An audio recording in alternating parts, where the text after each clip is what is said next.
I'm 25 years old, I'm a woman, and yesterday, I got a cheap bottle of liquid soap as a birthday gift. That's it, a pharmacy brand body wash. Meanwhile, my brother got a next-gen video game console, and my sister got a gift card to the most expensive spa in town. And the worst part?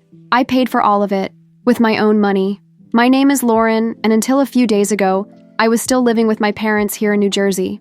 I was the oldest daughter, the first one to get a job, the one who supported everyone. My dad, Charles, and my mom, Renee, always said we were a close family, but that only applied when they needed my help. Since I was 17, I've been working myself to the bone. I've done it all: cashier, call center agent, waitress. Today, I finally landed a decent job as a financial analyst. And you know what changed? Nothing. Everything I earn goes straight to the house. Bills, groceries, gas, my mom's medications, all my responsibility as the dedicated daughter. And the rest of the family? Jake, my 23-year-old brother, has already been fired from 3 jobs, the last one for stealing. My sister Brianna is 21 and stays locked in her room. She says she's struggling with mental health, but always has energy to hang out with friends and spend hours on TikTok. And my mom? She's been too sick to work for years, but never too sick to watch TV all day with a bag of chips in her lap. The most ironic part is that I never complained. Not once. Even when I knew something was wrong, I convinced myself I was exaggerating. After all, they were my family. I tried to rationalize it, tried to believe they loved me, they just didn't know how to show it. But now, looking at that bottle of soap with its fake floral scent, wrapped in cheap plastic with a crooked ribbon taped on top, I finally saw it. They never saw me as family. I was just the wallet, the emotional and financial slave. And for some reason this time, it hit different. This time I couldn't swallow it. This time, something inside me broke. I stared at that soap bottle for about 5 minutes. Didn't move. Barely breathed. The label was hot pink. No card, no note. Nothing. Like someone had grabbed it in a rush.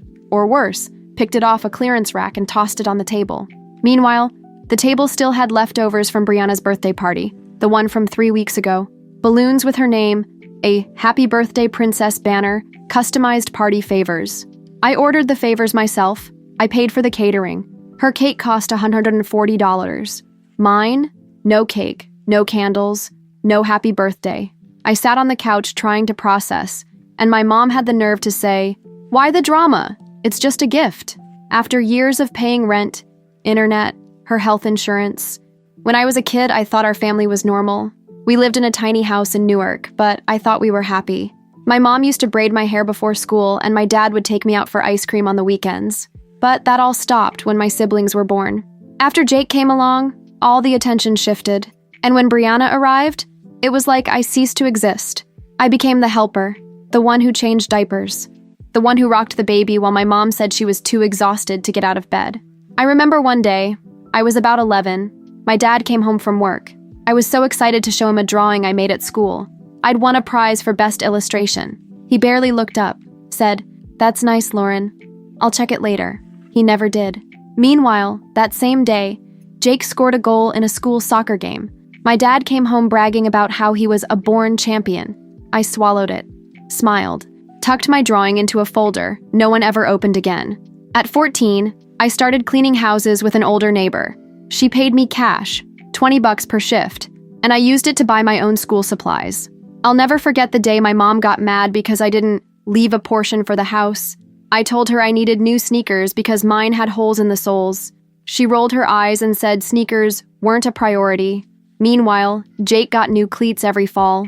Brianna took dance lessons, paid, with uniforms and everything, even though she skipped half the time. I begged to take piano lessons. The school offered them cheap. My mom said she wouldn't waste money on artistic nonsense. At 16, I got my first official job at a small local market. I worked the register until late and still came home to clean the kitchen, look after Brianna, and sometimes even iron Jake's clothes because he was too lazy. And all of that without ever hearing a thank you. One time I got really sick. High fever, body aches, I could barely get out of bed. It was winter, and even then I had to get up to make dinner, because my mom said she couldn't lift herself off the couch. I remember the scene so clearly. She was wrapped in a blanket, watching reality shows, a bag of chips in her lap, while I stood shivering with a fever, stirring a pot of pasta. Jake walked into the kitchen and complained that the sauce was too watery. Brianna took a bite and went, Ugh, this sucks. Can't you cook right? I wanted to cry, but I just took a deep breath and kept stirring. That Christmas, everyone got presents. Jake got a smartwatch, Brianna got a name-brand purse. Me? A pack of generic socks. They didn't even try to hide the unfairness. I asked my mom why I always felt like I mattered the least. She laughed, and said, "Oh, Lauren, you're so dramatic. You've always been that way." Like it was my fault for noticing the obvious. At 19, I started at community college while working part-time at an accounting office. I had to juggle my schedule, wake up at dawn to catch the bus, study anywhere I could, even in the bathroom because Brianna would be yelling with her friends on speaker, and my mom hogged the living room with the TV. I tried to focus, I swear, but the house was pure chaos. One night, I needed to print an important paper. The printer, which I bought with my own money, was in Brianna's room. I knocked and asked to come in for just 2 minutes. She said, "Not now, I'm busy." When I insisted, she screamed, "I'm not your secretary." I went to my mom, explained the situation. She shrugged and said I should stop being bossy with my sister. I went back to my room and cried silently. I printed the paper the next day at the campus library. Late, almost failed. Even with all that, no one ever saw me. I was the housekeeper, the nurse, the driver, the breadwinner. But a daughter? A sister? I never really felt like part of that family. One day during my last semester of college, I came home completely drained. I'd spent the whole afternoon at a mandatory seminar and went straight to my night job afterward. Got home close to midnight. The house was a disaster. Clogged sink, overflowing trash, the stench of spoiled food. When I asked why no one had cleaned anything, my mom replied with her usual lazy tone, "Well, you're the one who's good at that." Jake was sprawled on the couch, dirty feet on the coffee table. Brianna had left clothes scattered all over the house. I dropped my bag on the floor and started doing the dishes, crying. That silent cry, the one that burns your cheeks but you pretend it's just fatigue. I scrubbed and scrubbed, thinking, how can a house full of people make me feel this alone? And it wasn't just the chores. Even in conversations, I was left out. They had inside jokes, nicknames, little codes among themselves that excluded me. When I tried to join in, they'd give me that awkward look like, here she goes again trying to be part of the group. It was like I was an unwanted guest in the very house I was funding. Still, every month, as soon as my paycheck hit, the first thing I did was pay the electric bill. The second was buy my mom's medication. And whatever was left, well, sometimes there was nothing left. I remember one month when I had to choose between buying pads or filling up my car's tank to get to work. You know what I did? I secretly used a company food voucher to buy the essentials at the grocery store. Came home with 2 bags and still heard my dad say, "That's all you got? With how much you make?" I bit my tongue. No one in that house knew what it was like to scrape by. No one cared. The worst phase started when I finally got promoted. I'd fought for that for years. Sleepless nights, crushing goals, taking online courses during lunch breaks. When I got the news, I came home glowing. I wanted to tell them. I wanted to see my mom smile, hear a, "Congrats, honey, you earned it." Instead, I got, "Oh, so now you can cover more of the bills, right?" Not even a hug. Not even a "we're proud," just more demands.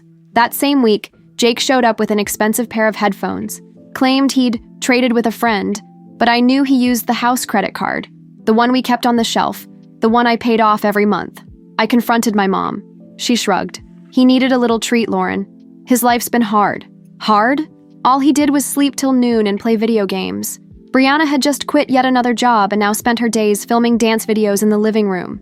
One time I used the Wi-Fi for a work video call, and she barged in yelling that I was ruining her content. I started working later just to avoid going home. Sometimes I'd just sit in my car, parked outside the grocery store, breathing, needing 5 minutes of peace without being treated like a walking ATM. But even then, every single day there was a message from my mom. "We're out of milk. Pick some up. The water bill's high. Figure it out. Your dad needs gas." I paid for everything. Everything. And still got told I was ungrateful whenever I said I was tired. One day, I woke up with a migraine so bad I could barely open my eyes. I told everyone I'd work from home, locked myself in my room, and turned off my phone. An hour later, my mom was pounding on my door saying Brianna needed help finding a dress. I asked weakly if she could take care of it. My mom huffed, banged the door again, and shouted, "If you're gonna stay locked up all day, why do we even support you?" Support me. That broke me. Another night, I came home exhausted and went straight to do laundry. Their laundry, which was piling up in the bathroom. After I was done, I sat on the couch for 1 minute, and my dad suddenly said, Got time to rest? Must mean you've got money to spare. Can you pay rent early this month? And the worst part? He was dead serious, as if I had a lifelong obligation to bankroll them while they coasted through life like zombies. That's when I started hiding money. Bills tucked in books, coins and empty pet food containers. Anything to build an emergency fund. But every time they found some of my cash, it disappeared. Must have fallen, they'd say. Sure, right into their pockets. One Sunday, I walked into the kitchen and found my mom, Brianna and Jake having breakfast. Pancakes, fresh fruit, natural juice. I asked where the money had come from. My mom, bold as ever, said, "Used your card. It was in the drawer." I stood there frozen. And she added, "You make good money, Lauren. You don't even miss it." Like it wasn't theft. Like it was my duty to pay for their luxuries while I ate instant noodles at work, to save up for a new bed. I was still sleeping on the same mattress I had when I was 15, springs poking through the sheets. And it wasn't just the money, it was my energy. Every bit of me was drained in that house. Every favor became an eternal debt. If I ever said no, I was the selfish one, the ungrateful one. One time I refused to lend them the car because it was low on gas and I needed it for work. Jake exploded, kicked a chair, and said I was getting too cocky with that stupid job. Brianna posted on Twitter that same day, "It sucks having a sister who thinks she's the mom of the house, but she's just a controlling bitch." She knew I'd see it. The week of Brianna's birthday, my dad came home grinning and said he was going to do something fit for a princess. I calmly said we didn't have the budget for anything big. He stepped closer, reeking of cheap beer, and whispered, "Don't embarrass me in front of the family, Lauren. If we fall short, you'll cover it." I froze. I already cover everything. He gave that smug chuckle that's irritated me since I was little. Then cover it with style. On the day of the party, when I saw the cost of the catering and the personalized party favors, my stomach turned. I told my mom, "This is ridiculous." She didn't even blink. What's ridiculous is you being jealous of your sister. At the end of the night, my dad pulled me aside and said, "There was a little hiccup. I need you to send a transfer right now." I refused. His tone darkened. "I borrowed money from people who don't like to wait. Don't make me look bad." "You... what?" He took a breath. "Don't overreact. Just pay it." That same week, an envelope with $400 I had hidden in a book disappeared. I caught Jake outside selling a video game controller and asked him point blank, "Did you take my money?" He stepped up, puffed out his chest. "If I did, I earned it. You live here rent-free." I laughed in disbelief. "Rent-free?" My dad overheard and stepped in. "Enough, Lauren. Your brother's got enough problems." No one defended me. No one cared. Brianna started sneaking into my room while I was at work. I found out because a neighbor mentioned she kept coming and going with bags from my closet. I confronted her. "Did you go through my stuff?" She chewed her nail, bored. "I needed a blazer. Mine's ugly. Yours fits better. You can't go in my room." She smirked. "Yes, I can. This house belongs to Mom." One day I was late to an important presentation at work because Jake had borrowed my car without asking. I called him, panicked.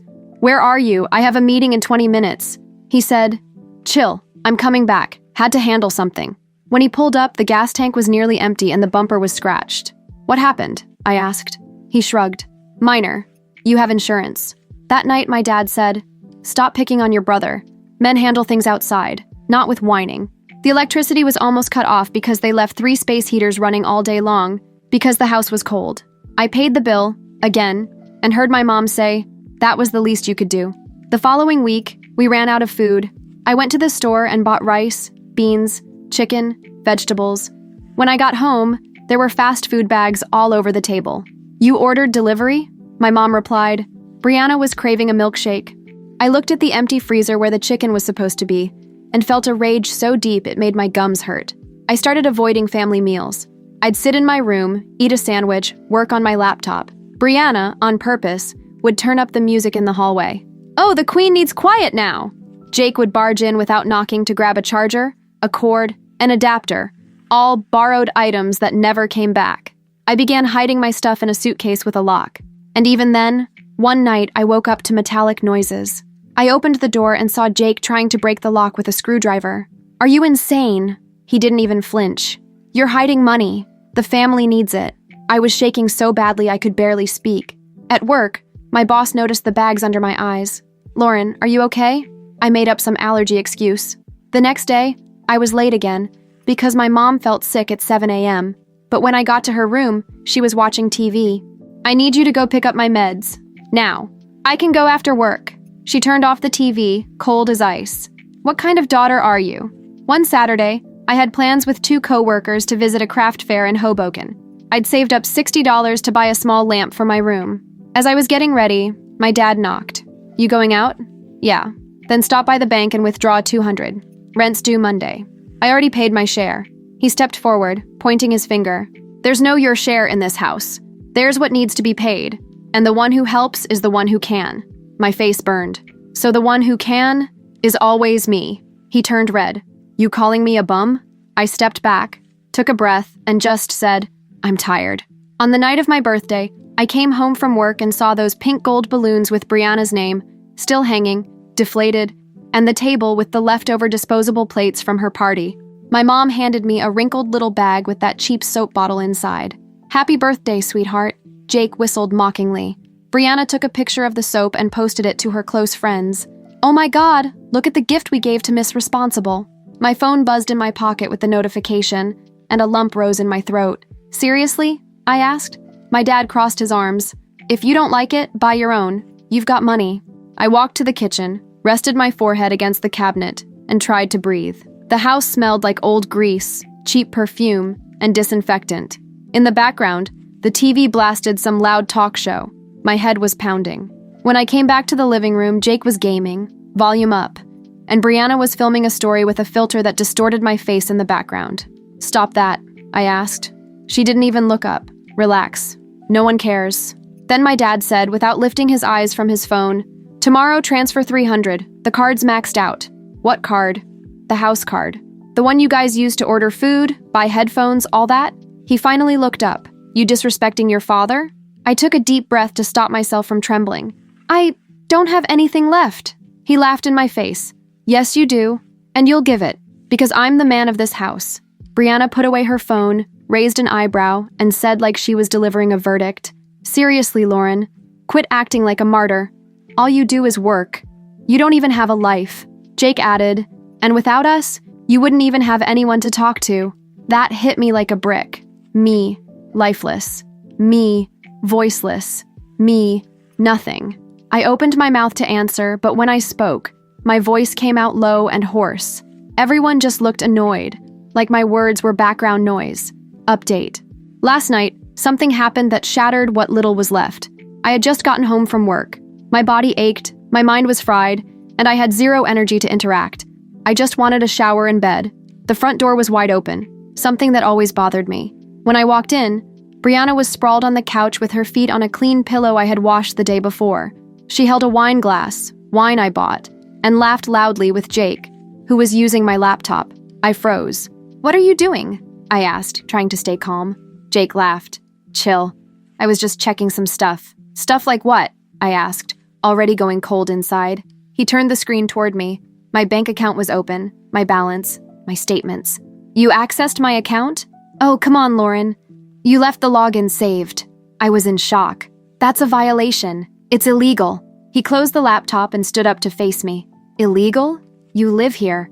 Use our electricity, our water, our food. Brianna giggled. Our food? I'm the one buying it. Then maybe buy more. There's nothing but health food in that disgusting fridge. My mom appeared in the kitchen, hair a mess, and said, You already got home snapping at everyone? What kind of vibe is that? I turned without a word, went to my room, locked the door, and sat on the edge of my bed. Tried to breathe. I was shaking from head to toe. At some point, I realized I was holding the bottle of body wash. That cursed pink bottle, still sealed, still with the sticker. I don't even know what came over me. I threw it hard against the wall. The sound of the plastic shattering echoed through the hallway. And then came the yelling. My mom pounding on the door, calling me ungrateful, saying no one could stand my constant drama. Jake shouting that he'd cut the Wi-Fi if I didn't help with the bills. Brianna recording a voice message on WhatsApp, laughing as she talked about me. And right there in the middle of that storm, I knew. It wasn't sadness anymore. It wasn't disappointment. It was rage. It was the moment everything inside me turned against that place.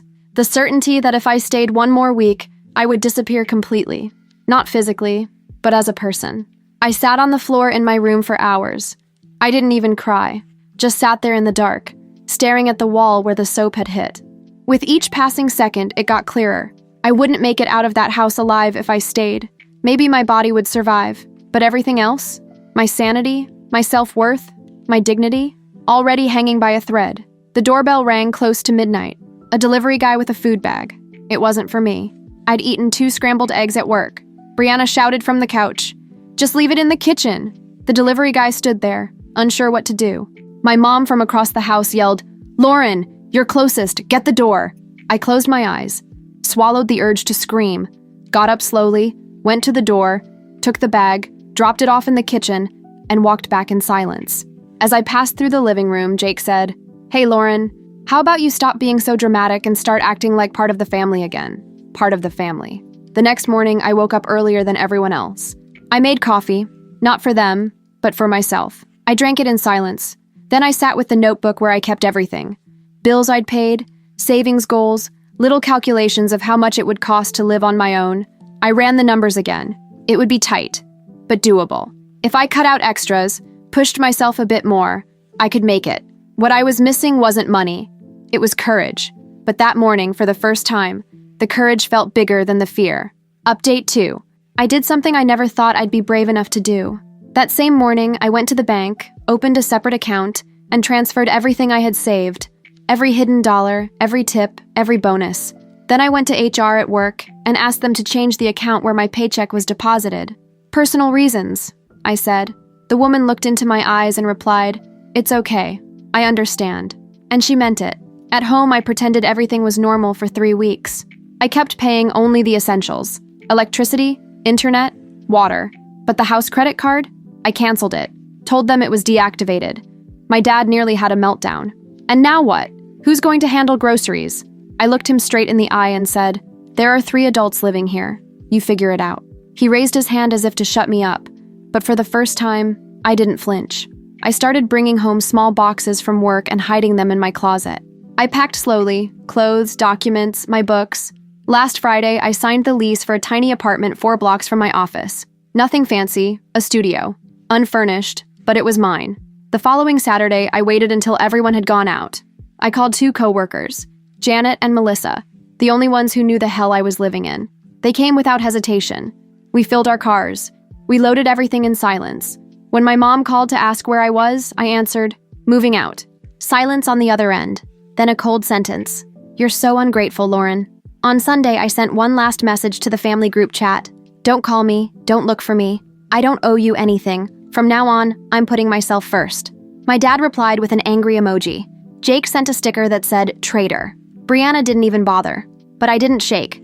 I didn't cry. I didn't hesitate. When I closed the door to my new apartment, I lay on the floor. No couch, no bed, no anything. And I stayed there for hours, in silence. For the first time in years, no one asked me for anything. No one yelled my name.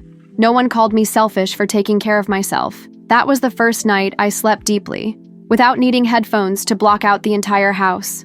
In the days that followed, I started building my life, alone, with whatever I could manage. I slept on the floor with a thin blanket Melissa lent me until I found a used mattress for $50 on Facebook Marketplace. I cooked on a 2-burner stove I got secondhand. I ate off plastic plates, and I had never felt so at peace. Coming home from work, unlocking the door, and not hearing a single complaint, not feeling that heavy air stick to my skin, it felt like breathing for the first time. The messages started on day 3. First from my mom, "You're not even going to say where you live? What kind of daughter runs away like this?" Then from Jake, "The electric bill is due? You gonna leave us in the dark?" And finally from my dad, "You're gonna abandon us over a bottle of soap?" I didn't reply. They tried to find me, said they had a right to know where I was, even messaged people at my job. Janet told me Jake showed up in the company parking lot one day, asking if she knew where I lived. She looked him dead in the eye and said, "Even if I did, I wouldn't tell you. Leave." Then they showed up, outside my building. It was a Friday night. I had invited some friends over for wine and books. We just wanted to relax. We were laughing in the living room when we heard shouting outside. I looked out the window and saw them. My dad, Jake, and Brianna, arguing with the doorman, saying they needed to come in, that they were family. The doorman stood firm and wouldn't let them in. I picked up the intercom. "This is apartment 302. These people are not welcome," he confirmed. But they didn't leave. They kept banging on the building door until someone unaware let them in. When they reached my floor, they pounded on my door like it was an emergency. I opened it, calm. "What are you doing here?" My dad stepped forward. "We came to talk." "It's 10 at night." Jake raised his voice. "You're living better than us and still refuse to help?" Brianna crossed her arms, looking around with disdain. "Wow, look at you. Acting like this is all yours. You only got this because we supported you." I laughed. A bitter laugh. "You guys supported me?" They started yelling, demanding I contribute to the family. Jake tried to force his way into my apartment. Right then, Janet, calm and focused, called building security. Security arrived in less than 5 minutes. 2 uniformed guards rushed up and found my dad pushing the door, Jake pointing his finger in my face, and Brianna filming everything on her phone. "This girl thinks she's better than her family now," she yelled, like she was in the middle of some reality show. One of the guards firmly asked them to step away from my door. Jake snapped back. "We have the right to come in. She's our sister." The other guard was clear. "She's the sole tenant on the lease. You have no right. If you don't leave immediately, we'll call the police." My dad, clearly agitated, shoved the guard. That's when it all spiraled. The guard picked up his radio and called it in. "We've got physical resistance, requesting police support." Brianna, still recording, started screaming that they were being assaulted. A lie. Jake, completely unhinged, kicked one of the moving boxes I hadn't unpacked yet. I shouted, "Get out of my apartment!" My friends were frozen. Janet clutched her phone. Melissa was crying. And me, standing in the middle of the chaos, I could only think I was never safe with them. Not for 1 second. The police showed up. Fast. 2 officers came up, heard the guard's version, asked me if I wanted to press charges. I said yes. They broke in, threatened me, and have been stalking me for days.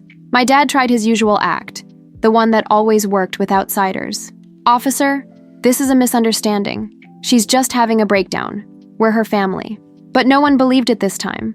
The police asked for ID, and once they confirmed I was the sole resident, they said, "We'll escort them out." "Ma'am, would you like to file a report for trespassing and disturbance of the peace?" I took a deep breath and said, "Yes, I want everything documented." As they were being removed, Jake shouted that I was ungrateful. Brianna called me a fake. My dad mumbled, "You're going to regret this." But I just stood there watching. Inside, I wasn't trembling. I didn't hesitate. It felt like something old and heavy was finally being ripped from my chest.